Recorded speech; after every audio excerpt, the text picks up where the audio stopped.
Hi guys, this is Niman for BlueFirePoker.com. Alongside Martin Fournier-Giguère. So the reason that's funny is because I've been practicing to say that name, and so that I could actually impress him and say it and impress you guys, but it's not working out. So I'll just let him say it. I'll give you a shot at the end of the video. Yeah, I might have to wait till next video and have a little more practice time. So we're back. It's been about a month since we recorded the first time. I think just today or yesterday, the part 3 was actually released on the site, so we actually have some of your feedback to work off of as well. So we're going to just jump right in where we left off. Martin, you have anything to add?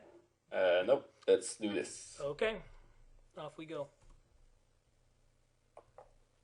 I think the last. Do you remember like the reads and what happened and stuff? Yeah. I actually just watched the most recent video. I think the last hand was that epic 3-5 hand. Yeah. I haven't watched it because I'm lazy, but I have an incredible memory, so no problem.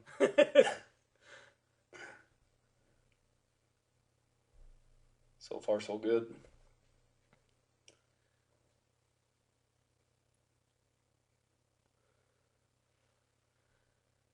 So, what do you like about continuation bets on these kind of boards? You know, when I have nothing here on table 3. It's kind of bored normally that I kind of like continuation betting, like pretty standard, but it's kind of bored that I'm gonna shut down when I have just absolutely nothing, mostly on the turn. I just give it a shot on the flop most of the time, then check fold turn or whatever. It's gonna be a bit trickier if you have like some top pair, if you have some like weird Jack Queen like top pair type hand that like if you bet you kind of building the pot, but your equity always sucks. So it's kind of bored that I'm just gonna polarize my range a lot just by with my continuation bet on the flop. I'm gonna be check calling a lot more of my one pair type hands and stuff like that. But my total there, I normally just bet it out in my big hands as well. And I just sometimes too, when players too aggressive or whatever, I just check fold it. So that's my way to approach it. But then again, it's a lot player dependent. If the guy has been like giving me a lot of troubles and stuff in position on me, I'm just willing to check fold or whatever. That's pretty much it. What do you? How do you approach? I'll just pause so we can have the discussion on this because it's a sort of a standard spot that comes up. I usually, obviously, you're going to continuation bet as a pre-flop raiser most of the time, but you also have to have a range with which you sometimes have to check, and sometimes you have to check and fold, and sometimes you have to check and call or check and raise. And by the way, a quick interjection: one common mistake I see with a lot of players is that they almost always continuation bet, which is okay. Sometimes it's a little too much, but it's okay. But if they check as the pre-flop raiser, they are always folding.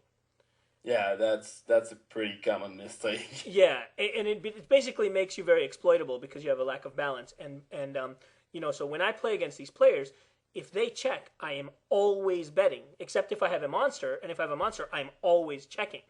Yep. It's something that makes it very easy because poker's a partial information game, but they make it sort of give you the complete information, and it's very exploitable. So you do need to have a range with which you are checking as the pre-flop raiser, and some of that range you have to continue with, whether that's with a check call or a check raise or whatever. So you anything to add or just No, I'm just gonna say yes. Okay. As far as that hand, that board, that flop, the monotone flop, I like it to continuation bet most of the time because it's the kind of board that is hard for an opponent to continue with because basically when it's a monotone board, they can no longer continue with less than top pair usually if it doesn't contain a flush card as well. And as far as a flush draw, when it's like with no pair, it's hard for them to continue with no pair unless they have the nut. The ace high flush. Yeah.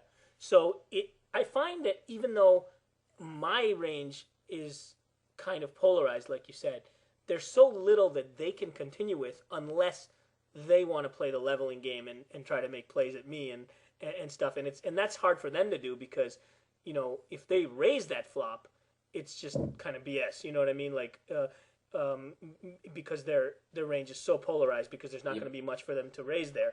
So therefore, if they want to continue as a bluff, they'd have to float, which then becomes trickier, obviously. So I think it's a good spot to continuation bet.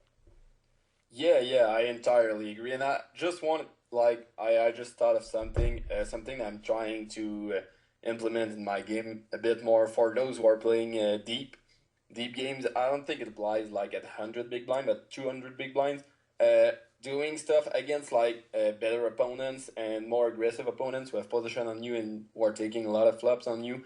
I am gonna, if I'm 200 big blinds deep, I am gonna, no matter what the board is, but let's say on a wet board more often, board like that, or any wet board at all, I am gonna check close to 100% of my hands as the pre-flop raiser. Because if you start c-betting too much, it's just so easy for people in position when they are deep to just raise you. And then no matter what you have, unless you have the nuts or second nuts or a gigantic draw, you're fucked. It's so tough to continue playing the end that deep when the guy raises you on the flop and then he takes away the initiative. And he can do that with almost any two, and then if you have to call, you'll have to either give him a free card or whatever. And if you re-raise, then you're just building a gigantic pot, and you can't do that with top pairs so often. So I'm gonna check close to 100% of my range in that spot, and then I'm gonna implement some check raising or check calling stuff for balance. It's just like I would do if I wasn't pre-flop raiser, and just to counter his possibility of just raising me off every single c-bet if I c-bet too much. At 100 big blind's not that important, just because you're not in that bad of a spot when you get raised. You can still stack off with the top pair or stuff like that if people are playing too aggressively. But at 200 big blind, it's so much tougher. I think I'm gonna check like I said, close to 100%. Not against everyone, of course. Some people just never bluff raise or whatever, so it's just useless. You just keep betting, start value betting or bluffing.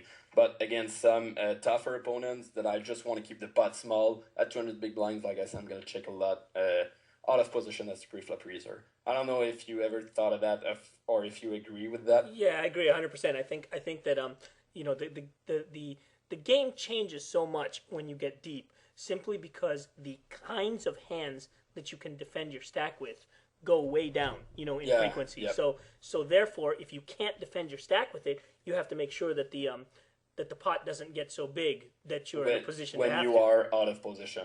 Exactly. And another comment about this is kind of a very deep and complicated philosophical point, but not philosophical, but it's a very abstract point. I won't get into it in too much detail now because I don't want to take too much time away from the actual playing video. But you sort of alluded to something that we should talk about maybe in the future or in other videos or whatever, and that's the illusion of the initiative.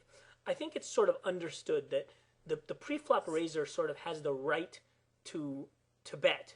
Yeah. But it's kind of interesting when you think about it. Why is that so? Like, if you raise, let's say you raise from the hijack and I call you from the cutoff, and then the flop is XXX. Now, you have the initiative and the sort of the right to make that that pre-flop bet, and then I have to react to you more or less based on the quality of my hand. However, let's say the same thing happened, but you raised on the cutoff, and I call you from the blind, and we have the same hands. Now, our positions are opposite, but you still have the initiative as the pre-flop raiser. So, without getting into too much detail as to how to exploit that, I just want to mention to our members that you might want to think about whether you really have to give up the initiative. Yeah, I do agree. I think the whole initiative thing in that spot is gonna be because I don't know if it's gonna sound right, but because the original raiser most usually have the over pairs in his range, and it's getting a whole guessing game, or does he have the over pair, or he has a wider value range than normally than the guy who cold called. He's gonna have like more top pairs, and just because he opens wider than you defend, and since you didn't re-raise, like he's gonna think that you don't have the overpair. So he has to put you in the guessing game of whether he has the overpair or top pair, top kicker, or something like that. On most boards, that's like that you don't like. He's putting you in that guessing game because he has that in his range and you don't really have it. And I think that's kind of why everybody just assume that I'm gonna check and then he's gonna bet and then I'm gonna react. I'm gonna guess if he has those hands. Of course, you can't counter that, and like you say, that could be a subject of another whole new big video. Yeah. No, and your point is a very good one. But I do have a counterpoint to that. I said we wouldn't get into a discussion, but now we are. I hope people like this though, because people said in the comments that they wanted more complicated stuff, and our first video was a little too basic. So this is definitely more complicated stuff. Yeah. What I wanted to say with what you said is you are correct that typically a pre-flop raiser is going to have a stronger range of hands in terms of the very good hands. You know what I mean? Like they're going to have the overpairs to the flop more often than the pre-flop caller will. However, the pre-flop caller is going to have more of legitimate hands. What I mean is the pre-flop raiser is going to have more good hands, but also more bad hands that he never could have called or raised with. But he's in because he's opening. You know what I mean? Like Queen 9 offsuit. He might, you might open with that if it folds to you in the cutoff, but you're not going to call with that, out of the blinds. Yeah, I agree. Yeah, it's similar, the 4 deuce suited, et cetera, et cetera. So therefore, when you look at the overall value of the range, it might be that the caller has the stronger range. Either way, it's almost like the overall average strength of the hands are going to be similar for the opener and the caller. It's just that the variance in the hands is going to be higher for the raiser. And given the hands combos, I think the caller is going to turn into a bluff catching mode more often because the original raiser is going to have like more pure bluffs and more big hands, so he has to put himself in like bluff catching mode. When you start like check calling with middle pair out of position, then you're in a bluff catching mode.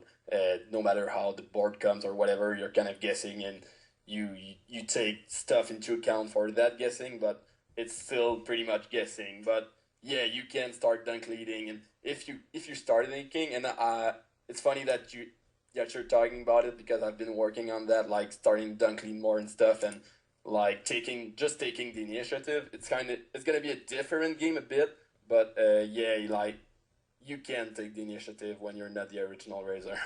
Right. And I think the question that you want to ask yourself is, do you want to play, given the dynamics of game flow and opponent and tendencies and so on, do you want to take your hand and take the flop, and do you want to play your hand as a bluff catcher like you said, or do you want to be the person who's now playing your hand to get value and or playing your hand to bluff? And if it turns out that your hand is going to be better played as a bluff or a value getting hand, then there's no reason you have to defer to the pre-flop raiser. Yep.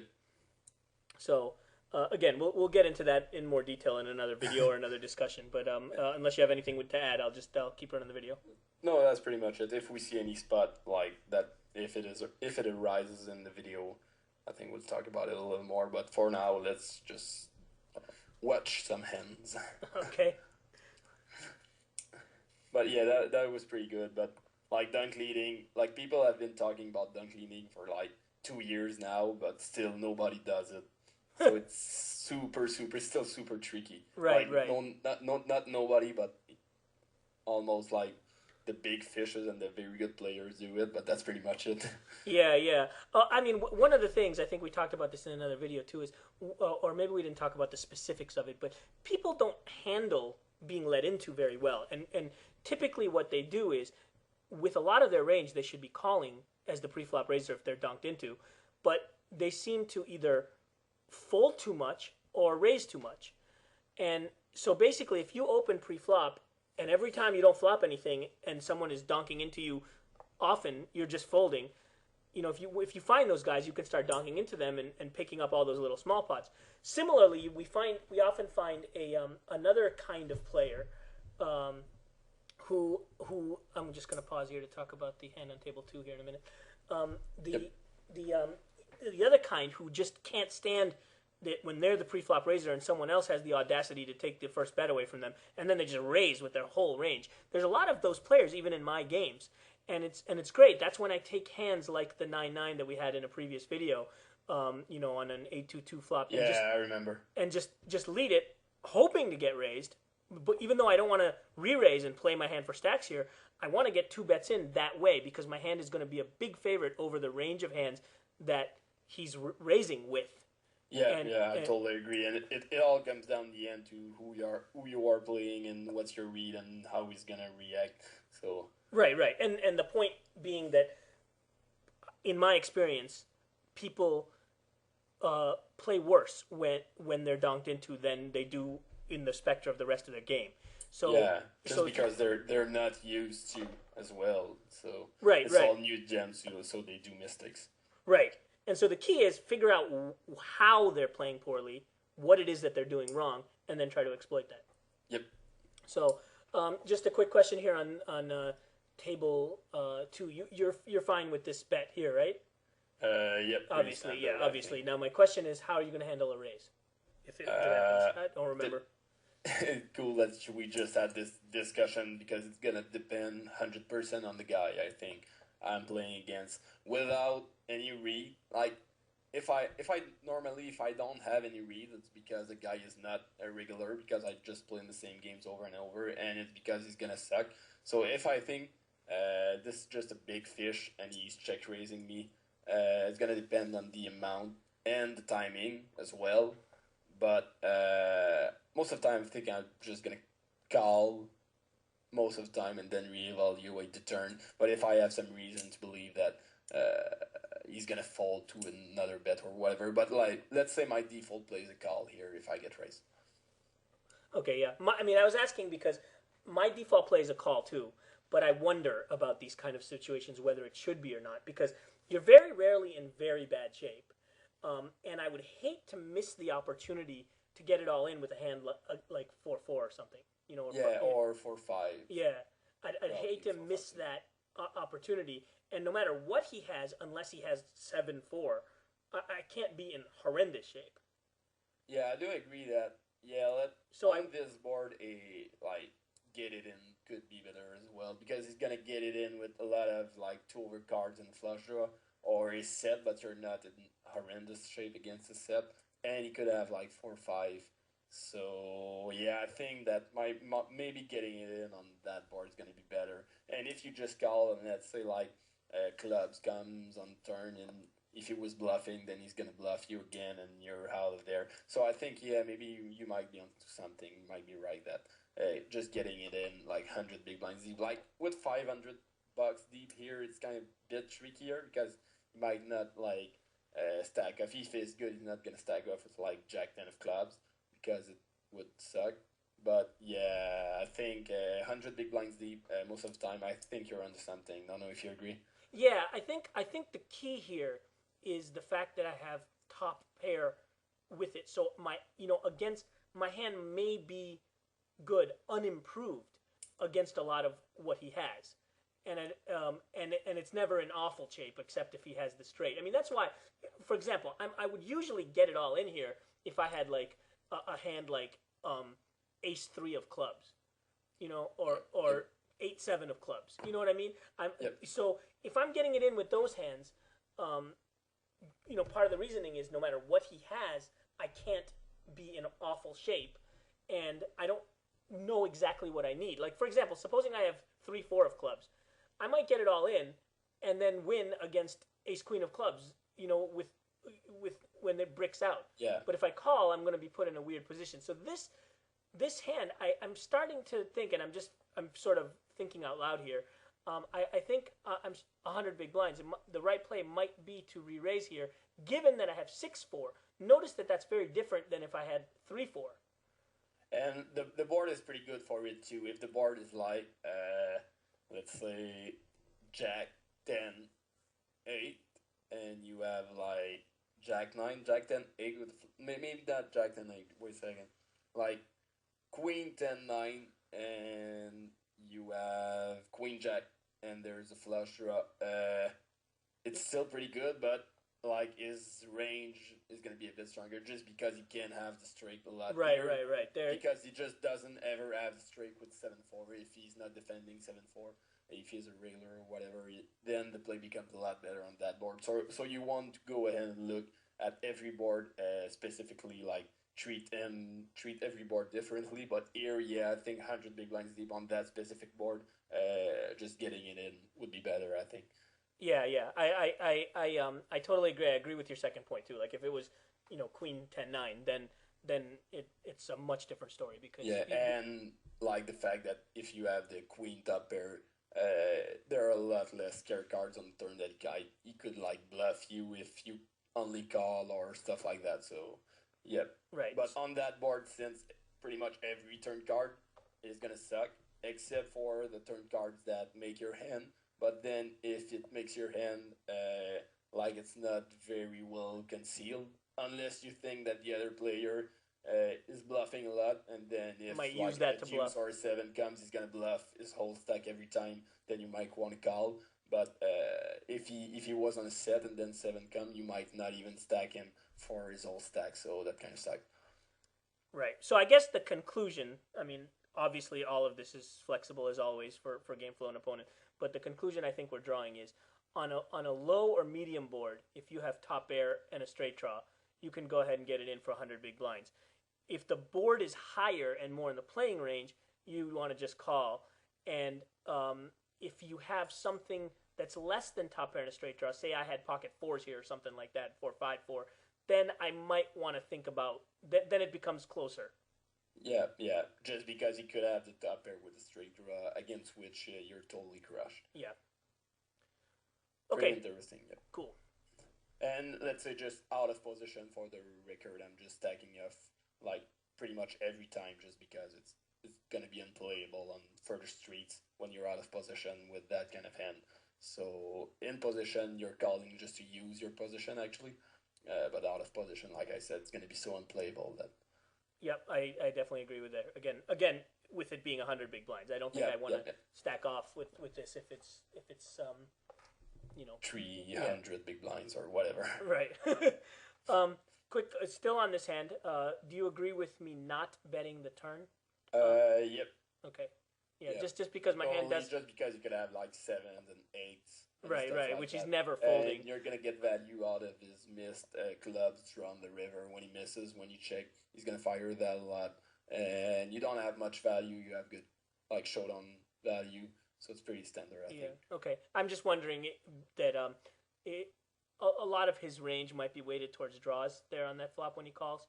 So therefore, do I want to bet again to sort of protect? But probably it's not worth. My hand's not strong enough to do that, I think. And most of the time, if you whiffs, you're gonna get the value that you would have gotten on the turn. You're gonna get it on the river when he tries to bluff you out, because you're gonna be breaking a lot when you bet and then check back that turn.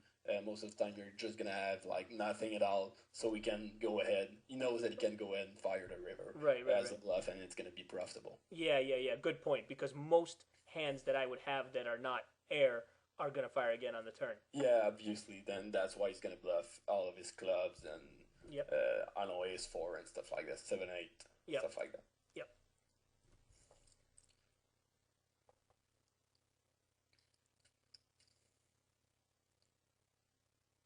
I would have liked a check raise from him on the flop. I think I do too. That was a really strong hand.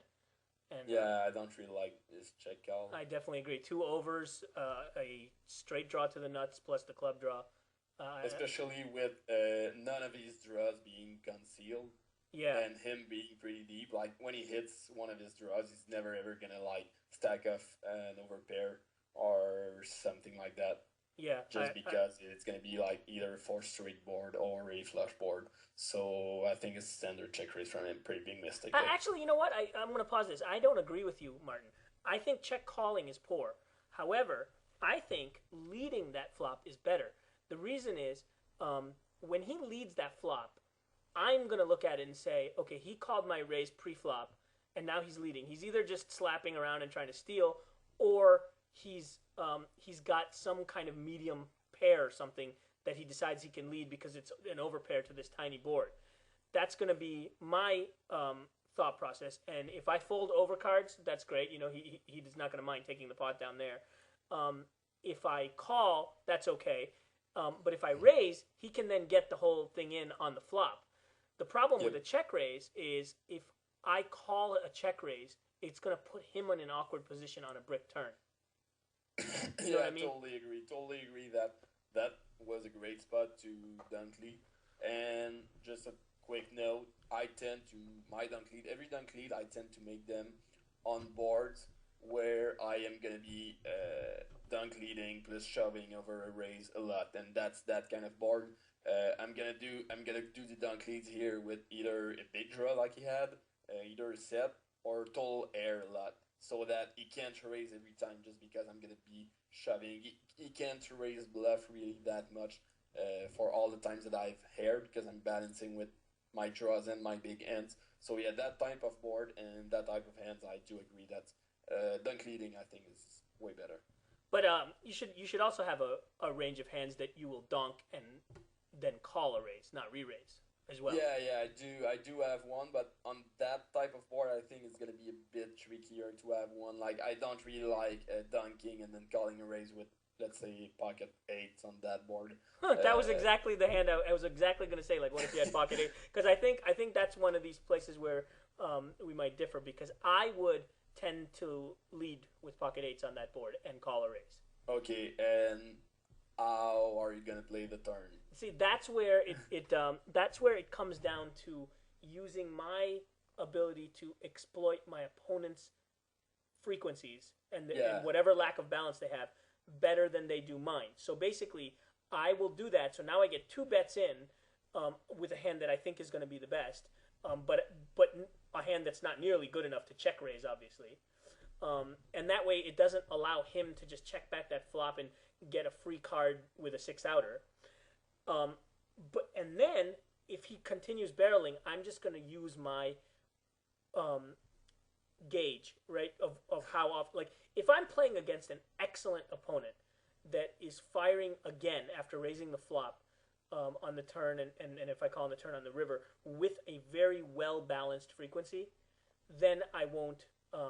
Your play becomes atrocious because you're becoming the one who's exploitable. Right, but I think against most players, their frequencies. I'm not saying that they're always going to do this. I mean, if they're always going to do one thing or the other, obviously, I'll know how to play against them. But sometimes you see players that bluff a little bit too much. They're otherwise excellent players. They'll bluff a little bit too much, or they'll give up on bluffs a little bit too much. And as long as I think that I know what a particular player is doing, because I can think of most of the regulars in my games, and if I lead pocket eights in that spot and get raised and call, I know that if I check and they fire again on the turn, certain ones of them are going to be more likely than not to have me beat, and I will fold. And other ones are going to be more likely than not to be continuing bluffing, and I'm going to call again and win a big pot with my medium strength hand more often than I will lose one, just because I've almost intentionally turned my hand into a bluff catcher and induced some bluffs. You're inducing basically. Yeah, and I think it's a good way to play if you've got a good handle on your opponent's frequencies. You have to have a pretty good handle, because it's gonna be like, I think no matter who you are playing, it's gonna be very, very tricky, because no matter what he has, he's gonna have equity. Like, even if it's 2 overcards, if you do happen like to get to the river by check calling stuff, he's gonna have equity, and especially on that board where it could fall with a flush or a 4 straight or whatever, like any overpair, any card basically is gonna make flush 4 straight or an overcard. So I think it's gonna be tricky, like no matter what the turn card is. I agree that if you have a very, very good read on your opponent, this can be the most profitable play. But you do need a very, very good read. Otherwise, if you dunk lead and then call, you're gonna get you're gonna be in an atrocious spot on most turns. Well, yes and no. Remember though, you can balance that yourself by donk leading and then calling with hands like like what we had, like top pair and a straight draw or something like that. Yeah. Or Yeah. with with some kind of medium flush draw that you're not willing to go over the top and get it all in. So or things like that. And so basically, or even somebody like me. I mean, I sometimes call and don't re-raise pre-flop with hands as strong as like queens and stuff like that. Yeah. And by playing it that way, and by maintaining my balance, I create it so that when I donk lead the flop and then call a raise and then I check the turn, my opponents can't automatically say, okay, well he's got a medium strength hand, let me just keep barreling, because a lot of times they're going to be hit with a really unpleasant check raise, often for value. You know what I mean? I totally agree there. So it's really, I mean, you do have to balance. Yeah, it comes down to balancing. If you can keep yourself balanced, and if you can exploit imbalances in your opponents, that might be the most profitable way to play it, because it prevents them from taking free cards or even having outs after they bet and you call and so on. Whereas if you're not comfortable with your balancing and with your reads on your opponents, then you sort of have to check call. Yeah, but basically, like you said, comes down to balancing. And personally, on that type of board, I just don't have a dunk lead call range. I'm gonna do this 0% of time unless I ran into like a big fish or whatever who's doing special stuff.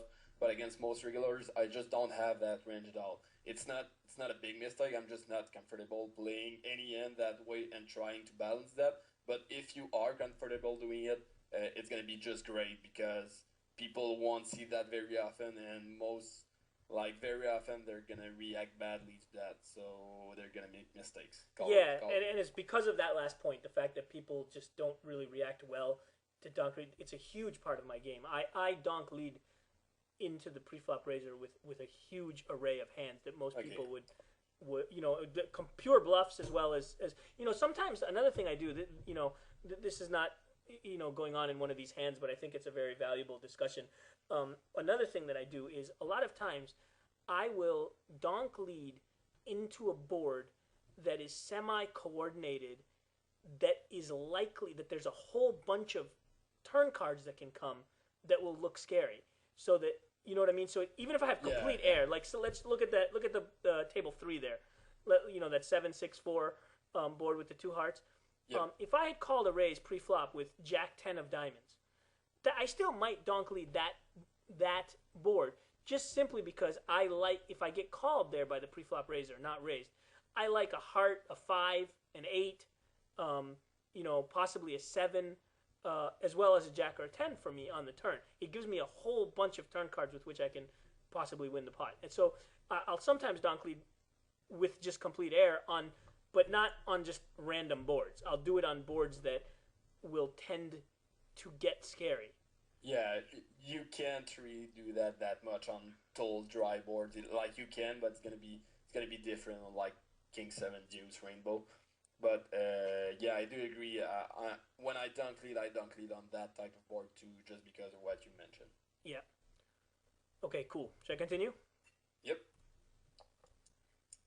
So if you have any dunk leading ends or problems or whatever, guys, if you're trying to dunk lead or whatever, just post any question you've got about dunk leading or whatever in the forums for this video, and we'll look at that and answer the best we can.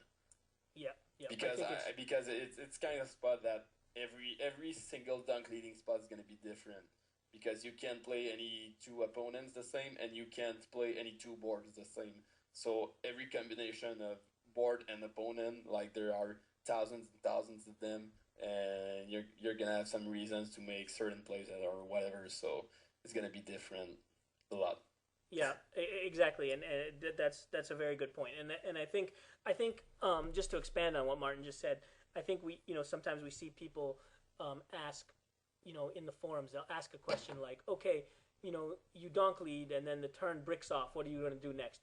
And it's just too difficult to answer questions like that, because there's so many variables and so specific, and you can't just just say, okay, when you say turn bricks off, what was the brick, or what is your opponent's tendencies? What has been, there's a lot of variables, but and so when you post these questions, as you have them in the forum for this video or in anywhere else, try to give us as much specific detail as you can, and we'll try to help you with that. And just know though that it's a very powerful tool, donk leading, and I'm saying that to the Blue Fire members, and even to you, Martin, because as you've said, I think you don't have it a lot into your game, and I can tell you that I didn't have it as a big part of my game about maybe 8 or 9 months ago, and then I started playing around with it actually at the advice of one of my my students, one of my best private students I've had. He started fooling around with it, and I couldn't answer his questions with that because I didn't have the experience with it. And I started implementing it into my game with resounding success. I mean, it's been a really I found it to be very powerful. So, just because you can continue keep the caliber of your play the same, while your opponents don't. They just don't know what to do basically. Yeah. I agree that it has to be very powerful because you know what you're doing, but your opponents don't. That's the bottom line, because they're not running into that many opponents who are doing what you basically are doing. Yeah. I just paused the video by accident. I thought I was going to call there with the 7-6 suited, but then I realized it was his raise was too much.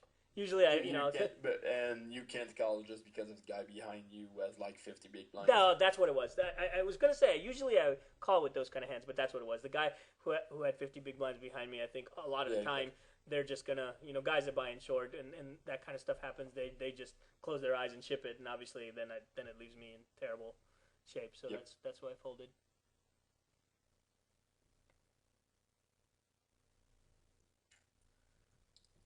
But yeah, I'm certainly gonna try to add a lot more dunk leading in my game, especially like lately. I've been working a lot more about cold calling from the blinds. I know that you're doing it a lot more than I do. So when you do happen to have a bigger cold call range from the blinds, then dunk leading has to become a big important part of your game.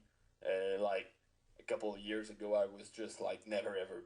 I was like just total crazy, and I was never ever cold calling from the blinds. I was either re-raising or folding like 100% of my hands, so that might be why I did not get that much work with the dunk lead, but lately I've been working on that.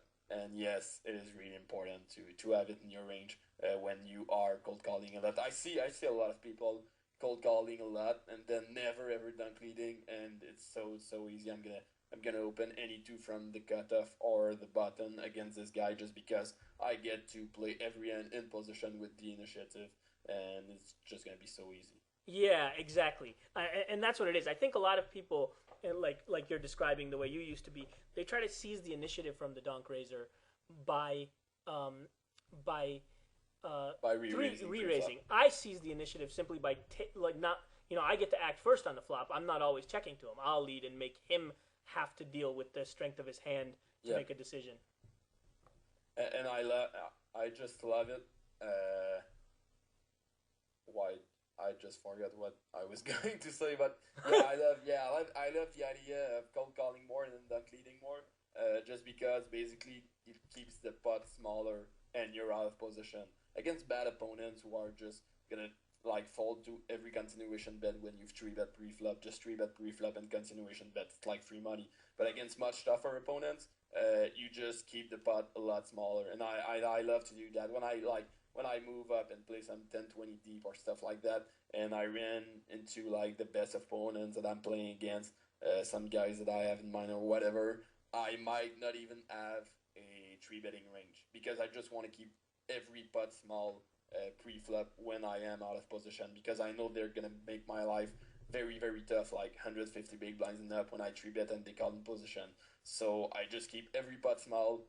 I'm going to cold call with aces and then dunk lead and stuff like that, just like I said, to keep every pot small, just because I'm out of position. And then I'm going to work from there, and they're not going to be awaiting that. So that's a plus for me. That's an advantage to have that in your game. Yeah, absolutely. I agree 100%. I mean, and that's been sort of my chosen style for a long Yeah, time. yeah, And just to add to that, the other reason why it's nice too is if you just call pre-flop, it leads to more decisions in the hand. You know, you keep the stack to pot ratio higher, and there's more. yeah. There's much more play left. Yeah, and that which always favors the better player. Yep. You know, the more you build the pot pre-flop and reduce the stack to pot ratio, the more it sort of neutralizes the difference between a good player and a bad player because it's harder to make a big mistake.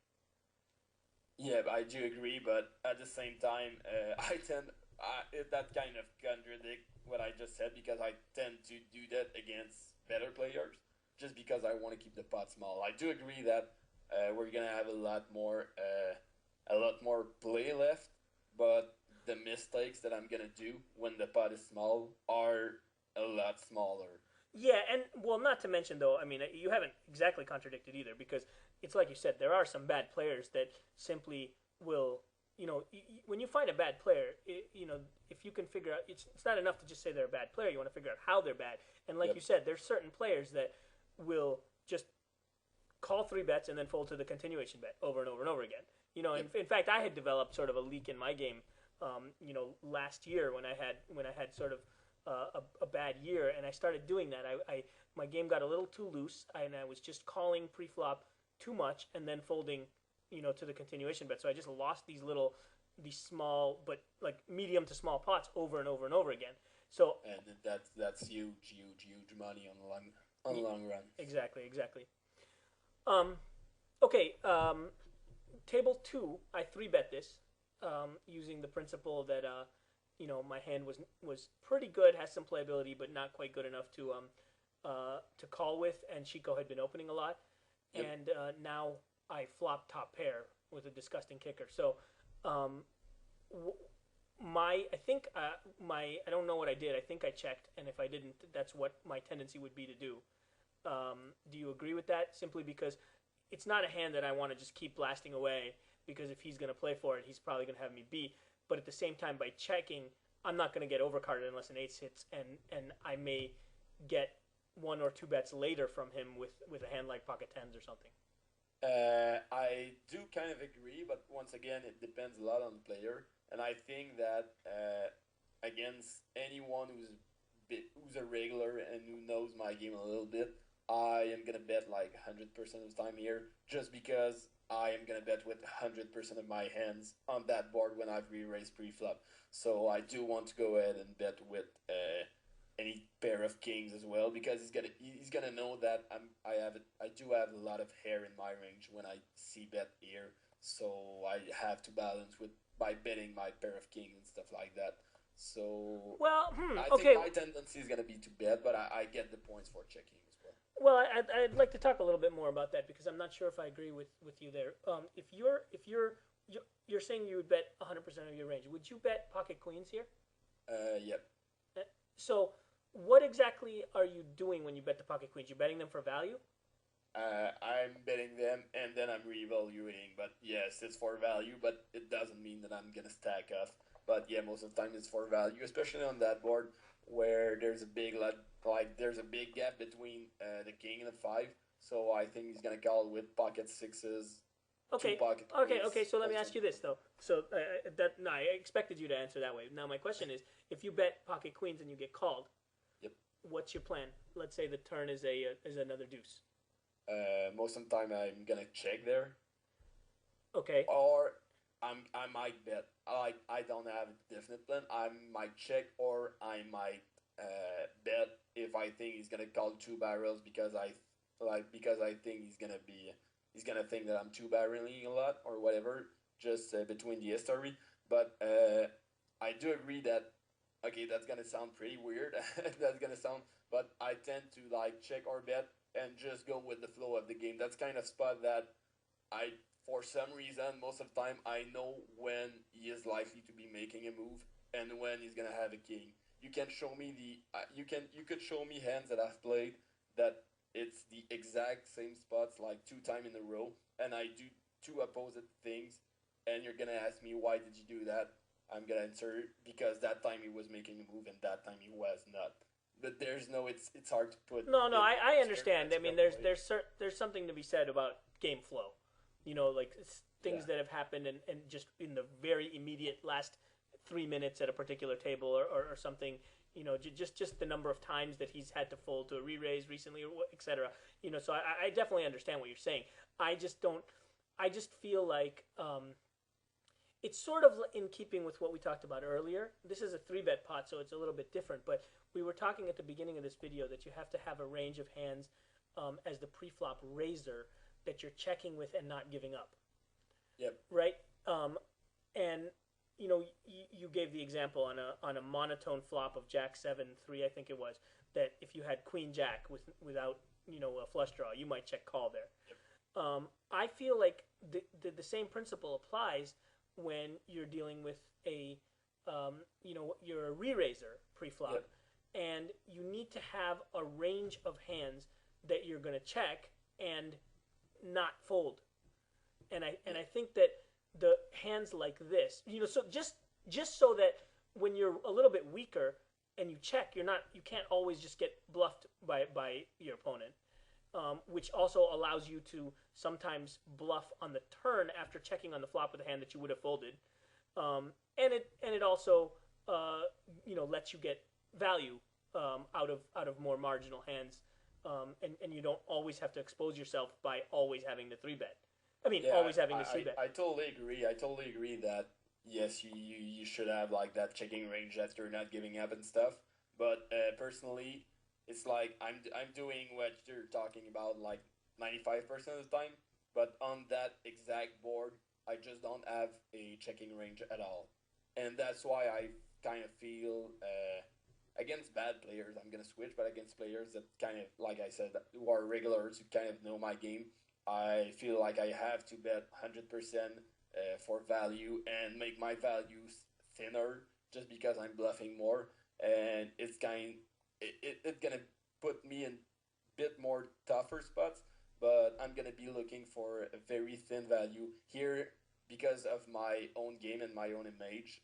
I am like super pleased to stack up on that flop, but that doesn't mean that it applies for everybody. And I really see what your point is, and I think I was just thinking too much about my own game, maybe in my games, but I really see that like someone who's considered a bit like tighter or who's not gonna bluff as much or whatever might want to go ahead and check here just for pot control and balance and etc. Yeah. I think that I think you're hitting on something that's kind of important. I think what it is first I'll talk about you versus me on a board like this, and then I'll sort of expand that to our members. I think it's not so much about being tighter as it is about your level of aggression. I believe that both of us are extremely loose. We're I think I might even be looser than you. I'm not sure, but we're both very, very loose. Yep. But I don't think that's the operative point here. I think the operative point is the aggression factor. I think you tend to be more aggressive than I do, and so therefore I think you have to bet this flop and maybe you're happy stacking off here. Whereas I tend to be more of like a pot controlling kind of player, like my whole body of work fits into that kind of thing. So, it allows me, I mean, sometimes I would, not, just pre-flop, I wouldn't re-raise ace-king sometimes, and et cetera, et cetera. So I think in my body of work, I have to check a hand like this. And that doesn't mean that I can't stack off with it. But when I stack off with it, it's going to be as a bluff catcher. Yeah, whereas you're going to have a good reason to do so. Right. Like if I'm against an aggressive player, I might check call here, check call the turn, and check call shove on the river. You might also stack off with this, but you might do this for value because people think you're going to be bluffing, and so your king nine is actually good against the pocket tens that they might stack off with while you keep firing at them. Yep, exactly. And I think bottom line of all that specific spot is pretty interesting, but I see so often people posting hands or whatever and not giving out their image.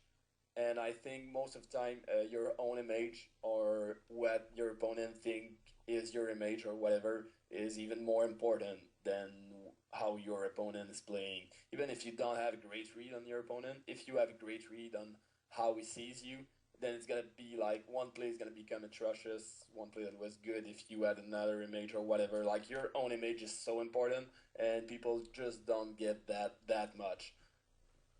I think that's the whole bottom line of this whole discussion. Yeah, that's exactly what I was going to get to next. That's exactly right. And just to expand on that, I think that you need to, like, don't make the mistake. You know, as a poker player, most of you guys that are Blue Fire members and players that are playing at the limits that you guys are playing are going to be pretty good technical players. And what I mean by technical players is they know how to play a hand, if that's the only hand they ever play. But the great players are going to play their hands within the specter of a body of work. And if you try to play a hand outside of your own body of work, it's going to run into problems. You know, you can't look at this and say, well, you know, I think Dr. Jiggy's the greatest, and he is going to, you know, bet this and stack off with this. So that means when I have King 9 and I flop a top pair king and I was a re-raiser, I'm going to go stack off with it. Because the reason it works for Martin is not because it's the best play in this hand in this situation. It's because it's the best play in this hand in this situation because of the way he plays, you know, day in and day out, and the way people view him, and the fact that people are going to call their stack off with pocket tens against him in this spot. Yep, exactly. You know, too often in the forums and things, I see guys say, you know, oh well, you know, checking in this spot is definitely not the best play, or is the best play, and somebody else will say no, and then someone will make an argument like, do you really think that, you know, Tom Dwan would check in this spot? He's definitely going to go all in. So that means that must be the best play. That's the thing that is where I see a flaw of reasoning in a lot of people. Tom Dwan may, for him to, you know, hammer a certain situation might be the right play, but it's only because he does that with such a wide range that people are calling him much, much lighter. So then his weaker hands turn into value hands. Whereas for you guys, depending on your body of work, those same hands might be bluff catching hands. And this is an excellent example. I'm glad we got to go over this, because this is a hand where me and Martin have a difference in which the correct play would be different for me and for him. Because for Martin, this is a value hand, and he's happy to stack off with it. Meanwhile, I may also stack off with it, but as a bluff catcher. Because for me, if I bet this and bet, people are going to fold worse hands. So my idea is to check this and then try to get, you know, one or two streets of value later, either by picking off a bluff or by betting after I've made it look like I don't have much. But those things, my play is the correct play because I'm Samo, and Martin's is the correct play because he's Dr. Jiggy. You have to figure out what is the right play for you in this situation and in all situations. And when you do that, you have to consider what is your body of work. What do people think you're going to do?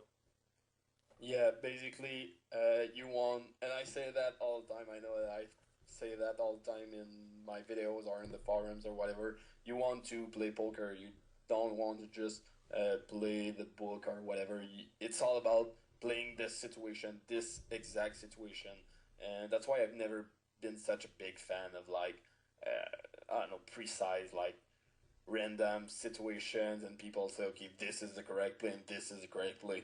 Like, thing is, correct play can differ. Even same board, same opponent, same stacks, same everything. 10 minutes before something happens and 10 minutes after, correct play is going to switch a lot just because of the flow of the game. And I think the common mistake by, let's call them tagfish, is that they don't ever take that into account. Ever. And that's what makes the difference between a very good player and a normal player, let's say. Yep, I absolutely agree. So that's pretty much it. Yeah. So why don't we do this? Let's finish these hands. The King 9 hand and the 8-7 hand there on the bottom, and then let's call it a video. I think we've been about close to an hour now. Cool. Sound good? And then we'll start recording the next part. All right, cool. So yeah, I did check, and that's a great card for me on the turn. Actually, so I'm betting here. So in keeping with what I said, now I expect to be called for sure by a pocket pair at least once and maybe twice.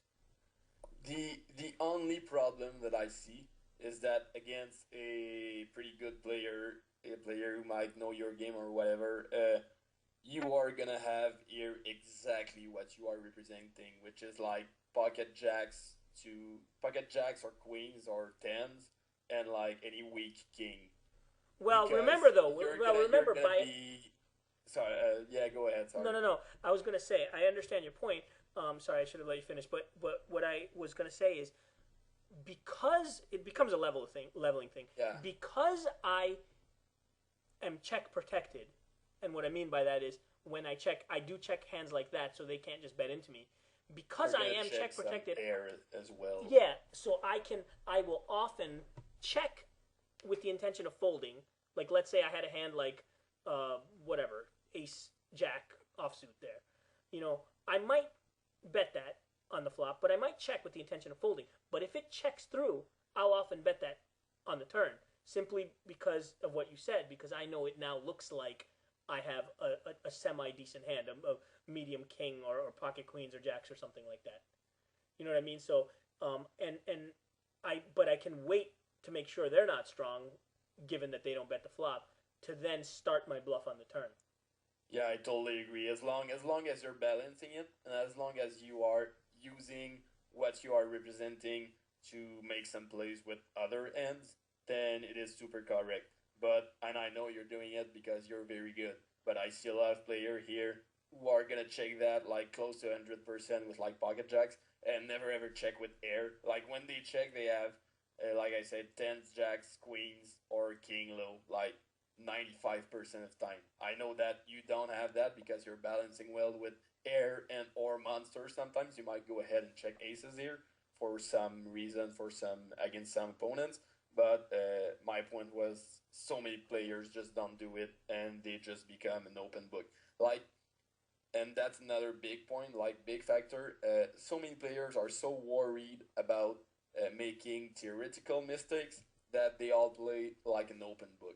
They all play in your hands because theoretically they would go ahead and think, oh, like checking here with air is bad because it's a good board to bluff, and I make a lot of things fold, so I have to bet when I have air.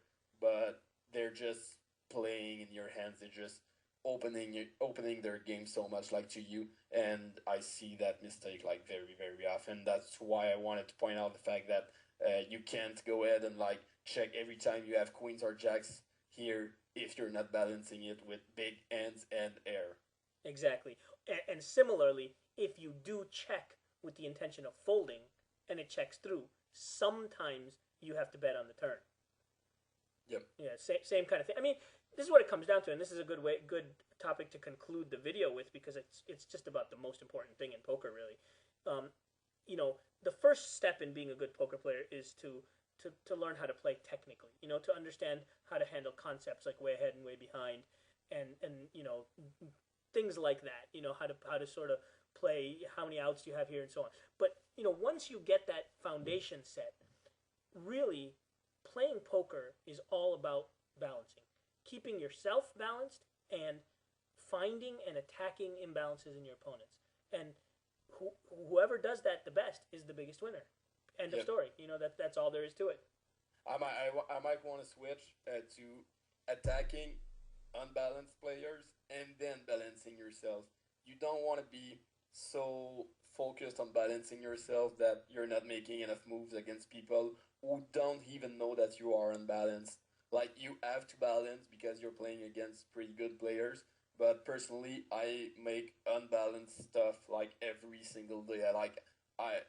If someone saw me play someone I play against, they might find like the biggest leaks in my game ever, just because I know that they haven't catch up to that yet. So I can make these super exploitable plays just because I know that they don't know it. So you can still make these super exploitable plays if they work. If they start not working and people catch that, then you have to become balanced. But you want to attack non-balanced players before you balance yourself. I do agree with that. That's a great point. The only thing, though, that I would add is you want to be a little careful though to maintain your balance against good players, because if you're not balanced, they could exploit the hell out of you without you knowing it. Yeah, of course. You have to be aware when they are exploiting you. Yeah, like if you're doing something that's imbalanced, allowing them to make the correct decisions, whatever those correct decisions may be, getting away from certain kinds of hands, being able to bluff in certain kinds of situations, and so on. A good player may be exploiting you all day, every day, and you wouldn't. If you're imbalanced against him, you might not even know it. Yeah, I agree, but that's why you have to be aware a lot of like what he has and what are his frequencies. I think if you are aware of all of his frequencies, then you're gonna see stuff arising. Like, let's say simple stuff like your league the league that you're exploiting is that people fold too much to C bet, so you C bet like 100% of the time. So you are unbalanced, but that, like, it's not a mistake because people don't adjust well to that. They just keep folding and folding and folding. But when someone starts raising you like 5 times in a row, then that's when you have to realize that's why you want to go ahead and keep playing, like watching your back. When you are doing unbalanced stuff and you know that you are doing it, you want to watch your back always and keep a good note on frequencies of what everybody's doing. And when you see something get out of line, then you can like rebalance yourself to counter it, and then you're always a step ahead of the guy because you still think you're unbalanced. But since you've realized that he changes frequencies because you were unbalanced, so he's making profits from your non-balanced thing, then you balance yourself right away because you know how to do it. You just chose not to do it, and then he keeps making his stuff, like his unbalanced play himself, to attack your supposedly non-balanced play. But now you just switch back to balance, and he doesn't know it, so you can exploit it for a certain period of time because before he switches again and again. And that's like, I base my home play a lot on that. It's being just one step ahead of everybody, just switching gears nonstop and try to be one step ahead of everybody. And for that, you have to watch your back and be very aware of what everybody's doing. Yep, absolutely. And in fact, against the very good players, it's not just enough to rebalance, to use your word, no. yourself. It's not enough to rebalance after you see them adjust. You, against very good players, you actually want to anticipate their adjustments. Yeah, of course. But I don't think I'm playing like 5-10, some 10-20, except for the very best regulars at 10-20. I think, like, I can think maybe of one guy that I play regularly against who I want to, like, anticipate how he's gonna adapt and stuff, like you just said.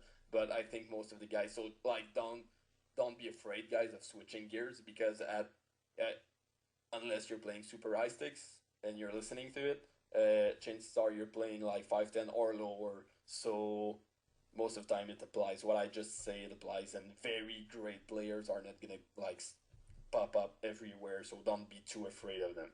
But yeah, it's a very good point still. Yep. Okay, good stuff. I think this is a good point to stop. And do you have anything you want to add? Nope, I think we've talked enough about abstract stuff. Yeah, you guys wanted more complex discussion, and now you're getting it. So, hope you're enjoying it. We'll just stop this video, and I guess we'll take a quick break and just start recording the next part.